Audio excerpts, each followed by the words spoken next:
Chitarristi nerd, o forse oggi è meglio dire musicisti nerd, bentornati sul nostro canale YouTube, io sono Laerte, sono il chitarrista dei Break Me Down e oggi voglio farvi i complimenti. Bravi, ce l'avete fatta! Dopo decine di mail e svariati tentativi siete riusciti a ottenere finalmente la data che volevate. Ma dopo qualche giorno vi arriva questo messaggio. Ciao, mi manderesti la scheda tecnica della tua band, così lo giro al fonico del locale? E allora, se ancora non l'avete fatto, preparate la scheda tecnica.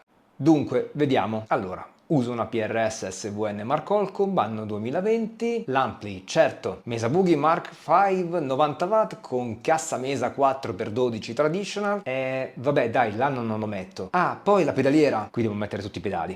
Il looper della Boss modello CE8, com'era il nome intero del phaser di Van Allen?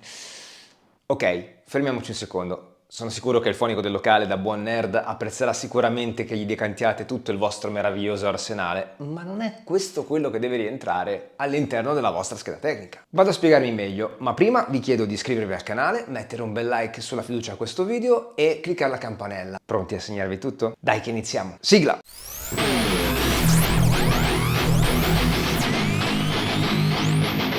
Innanzitutto facciamo un po' di chiarezza. Che cos'è la scheda tecnica? La scheda tecnica è quel documento, il più delle volte è un PDF, che racchiude tutte quelle informazioni che il locale e il fonico devono conoscere della vostra band per mettervi nelle condizioni migliori e agevolare il vostro show. Ok, detta così non l'ho capita manco io. Cerchiamo di farla più semplice. Divideremo la scheda tecnica in 4 parti, così da riassumere e capire bene che cosa va riportato al suo interno. La prima parte: la band e i recapiti. Le prime 2 cose che dovete inserire all'interno di questo documento sono il numero dei componenti con nome e ruolo e il referente della band col numero di telefono e la mail per ogni evenienza. So che può sembrare scontato, ma datemi retta, ne ho viste tante di schede tecniche e queste cose mancano molto spesso. La seconda parte: la strumentazione. Attenzione! Per strumentazione non si intende marca e modello di tutto quello che utilizzate, ma piuttosto come suonate. Ad esempio, se usate sistemi analogici o digitali e in che maniera. Nel primo caso, se vi portate oltre alle vostre testate anche le casse e i relativi microfoni per amplificarli. In quel caso, marca e modello del microfono possono servire. Oppure magari viaggiate in 4 con tutta la strumentazione e quindi in quel caso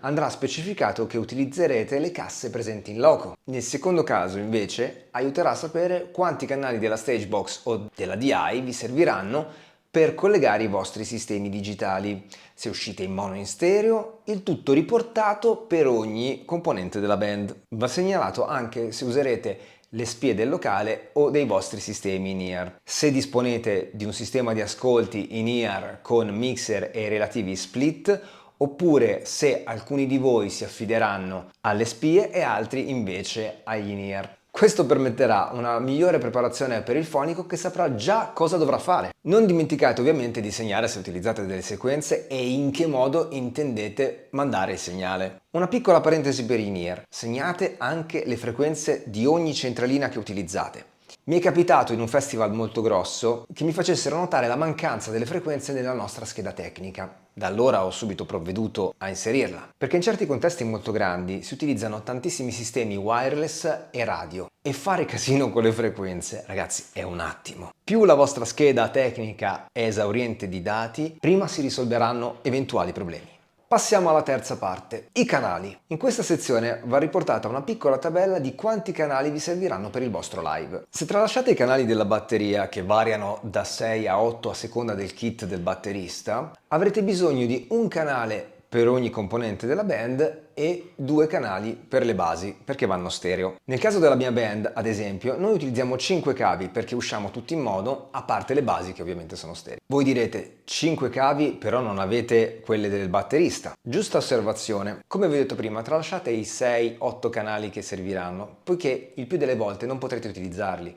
Condividendo il palco con altre band, non potrete cablare la batteria ogni volta che fate il cambio palco. Quindi come si fa? È molto semplice. La batteria è già cablata con i microfoni del locale, uguale per tutti. Non fate altro che fare un mix al fonico e farvelo mandare attraverso un sesto cavo. In quel caso non potrete ovviamente regolare ogni singolo pezzo della batteria, quindi non potrete alzare il rullante, abbassare la cassa e via dicendo. Verrà fatto un mix sulle esigenze del batterista, però l'importante è avere sempre cassa e rullo. Chiaramente, se poi utilizzate anche il metronomo, la cosa vi risulterà ancora più facile. Questo è quello che facciamo noi. Se avete delle richieste particolari per quanto riguarda i fusti della batteria, come ad esempio utilizzare due tom, è meglio mettere una nota dove specificate tutto quello che vi serve. Vi consiglierei anche di mettere il personal della batteria, così da non lasciare nulla al caso. Per personal generalmente si intende piatti, rullante, pedale, aste ed eventualmente anche lo sgabello.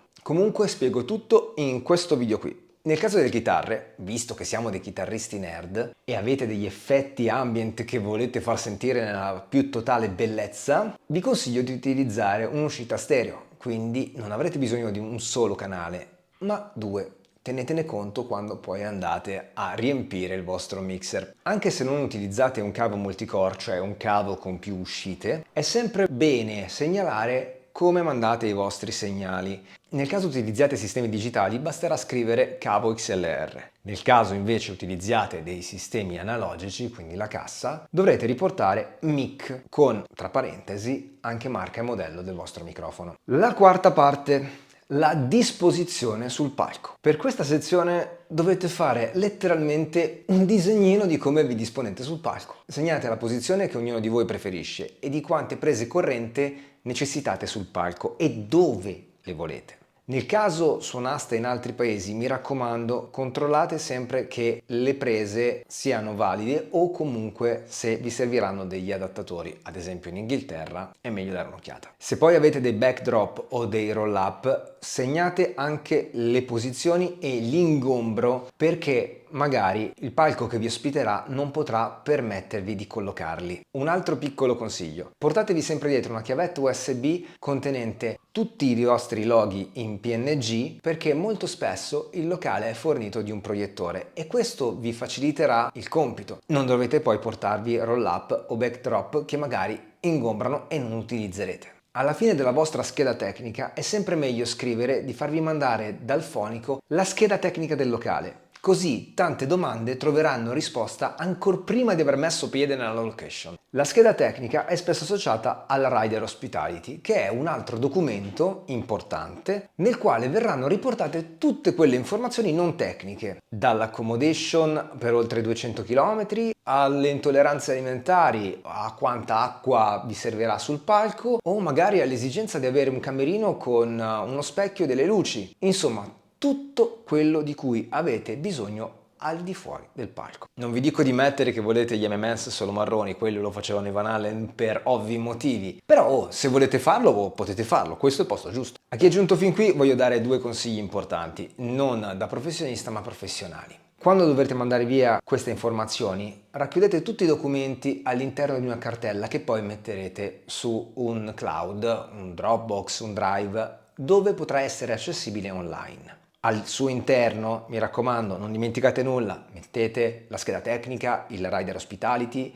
mettete le foto in HD e anche i loghi in HD, possibilmente in PNG, quindi senza sfondo, perché potranno essere utili al locale per poi pubblicizzare le vostre serate. Così quando il fonico e il gestore del locale vi chiederanno i dati, non farete altro che prendere e mandare il link di questa cartella. Mettetela accessibile a tutti, sono comunque cose che dovranno essere fruibili e non vincolate. Mi raccomando, non mandate mai nulla via WhatsApp. Primo, perché WhatsApp comprime tutto quello che mandate. E seconda cosa, vi farà sembrare molto poco organizzati. C'è un'altra piccola cosa per voi che state approcciandovi ad andare a suonare all'estero. Una cosa che mi è capitata e potrebbe essere utile come un altro documento da portare è quello, adesso lo so, mi prenderete per pazzo, di fare un elenco di tutto quello che vi portate dietro. Ogni pezzo di strumentazione che vi portate dietro segnatevelo, marca, modello e numero di serie. Questo perché se andate a suonare in paesi come la Svizzera vi potrebbe essere richiesto questo tipo di documento. A me è successo, poiché è molto semplice, la dogana. Segnatevelo, tenetelo in disparte, all'occorrenza ce l'avete. Per comodità vi lascio qui sotto in descrizione un piccolo template da utilizzare per partire a scrivere o correggere le vostre schede tecniche. Mi raccomando, non mandate via il documento così com'è, dovrete metterci del vostro. Bene, siamo giunti alla fine, spero che questo video possa tornarvi utile per scrivere le vostre schede tecniche o magari correggere quelle che avete già fatto. Se avete delle domande, fatemele pure tranquillamente nei commenti e vedrò di aiutarvi. Intanto vi lascio perché devo andare a fare il prossimo video nerd.